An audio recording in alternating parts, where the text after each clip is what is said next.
Hi, welcome to Richard Kabili YouTube channel, and for today's tutorial, I will be teaching you on how to turn on and off first item only of actions in voiceover on iPhone X.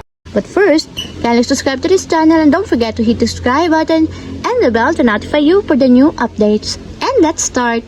Using your iPhone X, from your home screen first, go to Settings. Then in the settings, scroll down and find the accessibility, then tap. And after that, in the accessibility, go to vision section and then tap the voiceover.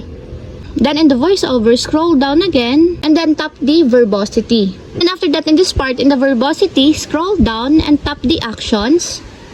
Then in the actions, find the first item only, and as you will see, there's a switch button located on the side of it. Then all you have to do is just tap it to enable until it becomes green.